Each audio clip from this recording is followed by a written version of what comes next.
আরে এই সময় কে আমার কল দিল? হ্যাঁ বাবু কল দিছে।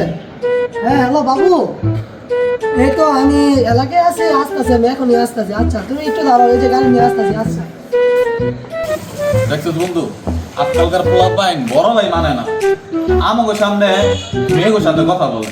ঠিকই বলছো বন্ধু, আমরা জীবনে কি করলাম? সেইটাই আমরা জীবনে কি করবো। আফসোস রয়ে গেল বন্ধু। আসসালামু আলাইকুম মামা, ওয়ালাইকুম আসসালাম। কেমন আছেন? আলহামদুলিল্লাহ, তোরা কেমন আছিস? আলহামদুলিল্লাহ ভালো। তোমাদের সাথে কথা আছে। তোমরা কি কোনো বিষয় আপসেট? হ্যাঁ মামা, একটু তো আপসেট। এই পোলা পাইন ছোট ভাই ব্রাদার, ঠিক আছে, বড় ভাই ব্রাদার মানে না, এই বয়সে প্রেম প্রীতি করে।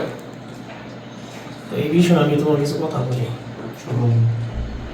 বিষয় হচ্ছে আমরা বর্তমান সমাজ যেটা দেখতেছি, যে এখন একটা ছেলে একটা ছেলে দু তিনটা প্রেম করতেছে, একটা মেয়ে দু তিনটা প্রেম করতেছে, কিন্তু তারা এখন খুব আনন্দ ভোগ করতেছে, তার আনন্দে আছে।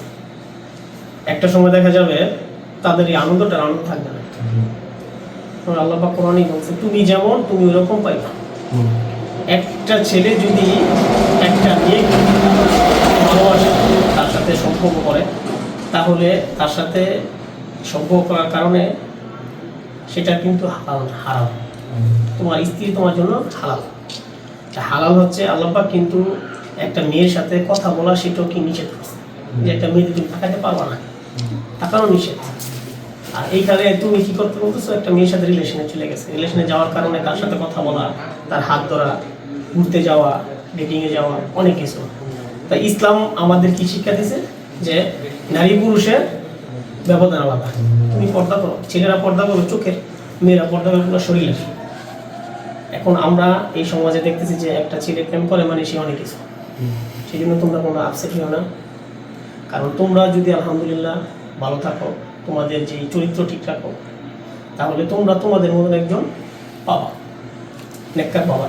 তোমাদের একজন যুবক ছেলে, তার যখন বিয়ার বয়স হয়, তার কী করতে হয়, সে নামাজ পড়বে, নামাজ আল্লাহর কাছে চেয়ে যে আল্লাহ তুমি আমাকে একজন নেককার স্ত্রী মিলে দাও।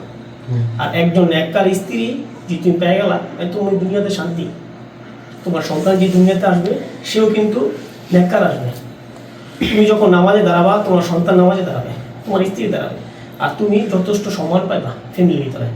আর এই যারা রিলেশনে চলে যায়, পরকীয়া করে, তাদের দেখা যেতেছে তারা ইসলাম থেকে একটু দূরে। আর দূরে থাকার কারণে তাদের কিন্তু সংসারে শান্তি নেই। ছেলে যেতেছে একদিকে, মেয়ে আর একদিকে, বউ একদিকে, স্বামী আর একদিকে। তাহলে তারা মনে করতেছে শান্তি, শান্তি না। তা আমি যেটা বলছি তোমরা বুঝতে পারছো? কারণ আমাদের এই জীবনটা ছোট্ট একটা জীবন, আমরা কিন্তু একসময় আল্লাহর কাছে ফিরে যেতে হবে। আল্লাহ পাক কোরআনে বলছেন, কুল্লু নাফসিন যায়কাতুল মাউত, প্রত্যেক প্রাণীকে কি করতে হবে, মৃত্যুর স্বাদ গ্রহণ করতে হবে, সবাইকে মরতে হবে। তা আমরা যেহেতু মারা যাব, আমাদের কিন্তু আল্লাহর কাছে মরার পর কিন্তু এগুলো হিসাব দিতে হবে। হিসাবের জন্য আজকে আমরা যে কাজগুলো করলাম, যে অপরাধ করলাম, সেটা কিন্তু আল্লাহ পাক কী করবে, আমাদের কিন্তু সময়, আজকে যে সময়টা সারাদিন আমরা কই কাটাইলাম, মিনিট কই কাটাইলাম, আমাদের প্রতিটা জিনিসের কিন্তু হিসাব নিলাম। আল্লাহ পাক সূরা আসরে বলছে, সময়ের কসম, ওয়াল আসরি, সময়ের কসম, যে আমাদের সময় কিন্তু হিসাব দিতে হবে। আমি দোয়া করি তোমাদের জন্য, তোমরা যেভাবে আসো আলহামদুলিল্লাহ ভালো আসো। তোমাদের জন্য আরও দোয়া করি যে তোমরা একজন, তোমাদের যেহেতু বিয়ার বয়স হয়েছে, তোমরা বিয়ের শাদী করবা, আসতে নামাজ পড়বা, নামাজ পড়ে আল্লাহর কাছে দোয়া করবো যে আল্লাহ তুমি আমাদের একজন লাইফ পার্টনার নামাজে মিলাই দাও, পর্দা সিংহা মিলাই দাও। এই ব্যাপারে কোনো আপসেট থাকবে না, ঠিক আছে?